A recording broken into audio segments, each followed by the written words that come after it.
Well, now at 6, we first alerted you earlier this week to the first big snowfall of the season across the interior. Look at that. It is here. That is video of the snow falling in Fairbanks today. You see those roads covered, businesses having to clear paths for their customers.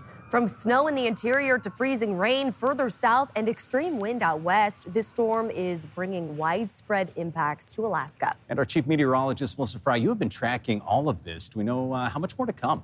Fortunately, not much more. This storm is just about done. We've already seen that snow come to an end in Fairbanks, so drier conditions on the way for you. Some time to clean up. You can see that band of snow quickly pushing south closer to the Alaska range. We do, however, still have a winter weather advisory in effect on the north edge of this storm in that Kuskokwim Delta region. That is where we've seen just such extreme impacts when it comes to ice and wind. And some of that will continue this evening. You can see those snow showers. They are beginning to let up and pushing out further west. But be prepared again for additional strong wind and light snow and freezing rain here for the next hour or two. But we are already looking ahead to the next impacts. Winter storm watches have been issued from Friday night all the way through Monday evening. So this is an early heads up that we are going to see incoming strong winds, cold temperatures, coldest we've seen so far this season.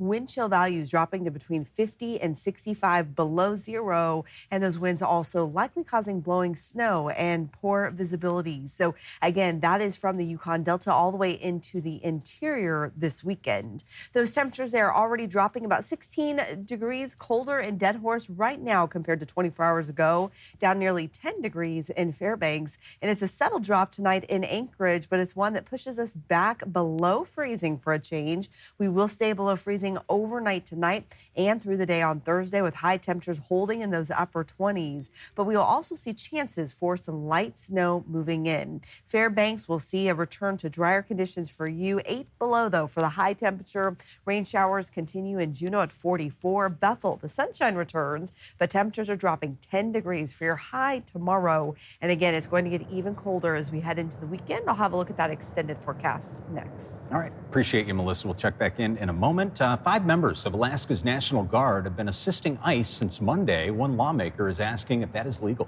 Our political reporter Will Courtney has been speaking to lawmakers throughout the day about that question. Will, what have you been hearing? Yeah, John, Augusta, Senator Bill Wielikowski has asked for an opinion on the legality of that assistance over something called posse comitatus.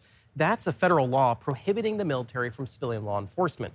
These 5 National Guard members are largely doing administrative and logistical tasks. That's what the Guard tells us in an email today. That went on to say the Department of Homeland Security is paying all the personnel costs, travel, and operational expenses. So the question we're asking, if the work is not directly involved in the detainment of civilians and law enforcement, are they violating posse comitatus? The answer isn't clear yet. Both the governor and ICE did not tell me today whether they had legal concerns about that move. That said, one lawmaker who's a former Alaska National Guard member says the move is likely within legal boundaries. The memo is very clear about what these Guard soldiers would be doing, and there's nothing in that memo that suggests that these Guard soldiers would be in any way involved in actually detaining or questioning individuals. And I know there are concerns that have been raised about this in other states. We're requesting a legal opinion on whether or not this is something that would be a violation. Ultimately, that would be a decision for the courts to make. And in part of a statement from Congressman Nick Begich, he says this mission plays an important role in ensuring federal operations in our state run safely and efficiently. We've reached out to several members of Alaska's Republican Minority Party. That includes the new House Minority Leader, but comment hasn't been returned yet. Expanded coverage of what we know about the National Guard's assistance with ICE is live on our website right now. John and Augusta. Well, thanks so much. An Anchorage woman is pushing her fight against fentanyl. That battle landing her in the Oval Office this week. Georgina Fernandez shows us her purpose and how that mission made it all the way to D.C. With a stroke of a pen, I did everything I could to help them move the bill. It's a moment Sandy Snodgrass held on to with her son, Bruce. She's been waiting more than 3 years for this. We finally got that. Bruce's Law. He was the center of my life. Is named after 22-year-old Bruce Snodgrass. I said, I love you, Bruce. Please be careful out there like I always did. It's the last thing I ever said to him. who died from a fentanyl overdose in Anchorage in 2021. I could not accept it, that my son was poisoned. I told my family I'm going to take a run at fentanyl, and I've been running at it ever since, and will continue to run at it until we get some positive results. Those results seen Monday. Bruce's law is now part of the law President Trump signed in the Oval Office. It's extremely overwhelming. You feel like you're not really there, but you know you are there. Part of the bill requires a public awareness campaign. Snodgrass hopes that means more people receive an honest education about fentanyl's dangers. If you never take an illicit drug, you can never die from an illicit drug.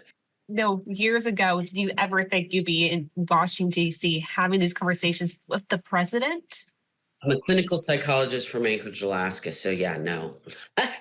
Not even close. Now, with her goal reached, It is still my job to be a good parent, and this is how I'm doing that. she says she's working to strengthen other fentanyl laws, holding on to make sure Bruce's memory always has a lasting impact. Even though he's gone from this earth, I am still Bruce's mother. Georgina Fernandez, Alaska's news source. Well, a federal crackdown on commercial driving schools threatening to close thousands of training programs nationwide. But out of the 7,500 training programs facing closure, state officials say Alaska's programs are unaffected. Our investigative team's Johnson Kuhn joins us now with an in-depth look at this. Johnson. Yeah, that's right. The U.S. Department of Transportation made the announcement on Monday, citing safety and non-compliant concerns.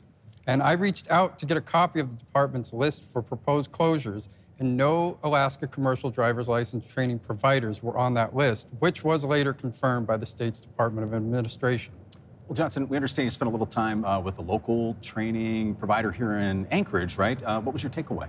Yeah, so I spoke with Anthony Green. He's the owner of AK Hauling Commercial Driving School. And in addition to confirming the rigorous process both students and instructors undergo to become certified, he attributed Alaska's high driving standards to primarily two things: the weather and terrain preparing drivers for almost any condition, as well as the high demand for truck deliveries throughout the state.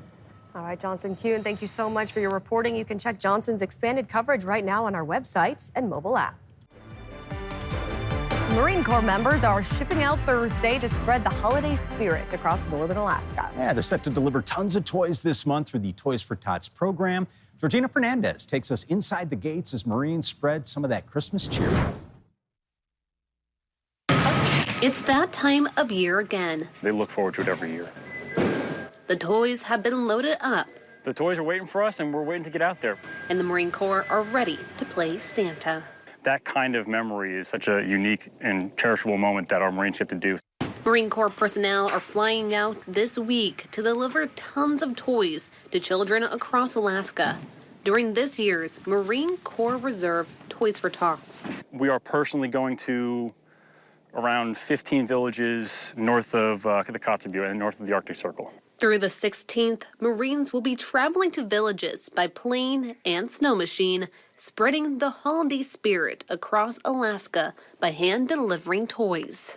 Well, from what my Marines have told me, it is one of the single most memorable things that they've done. Those Marines have actually been recipients of those toys from this program, and then that inspired them to join the Marine Corps. The program, Toys for Tots, goes back to 1947 as an attempt to make sure economically disadvantaged children have access to toys during the holiday season. And in rural Alaska, the remote distance can make getting access to toys a costly challenge. And it may cost, $5 to buy a toy in the lower 48, but in Kotzebue it may be $20 or $25 just because of logistics alone. So us being able to support means that those families can pay for more essential things like food and electricity and water. The mission kicking off last month when their partner, Alaska Airlines, flew 14,000 pounds of toys to Kotzebue in Ukqiagvik. That's now awaiting distribution as these Marines remain ready to serve no matter the mission. A lot of us joined up because we saw that there was an organization that was larger than ourselves, and we wanted to be a part of that, and this is just another extension of that piece there. Inside the Gates, Georgianne Fernandez, Alaska's news source. Thanks for listening. Click subscribe so you can get the latest podcast from Alaska's news source automatically. And stay up to date with breaking news and in-depth reporting available for free 24/7 with the Alaska's news source app.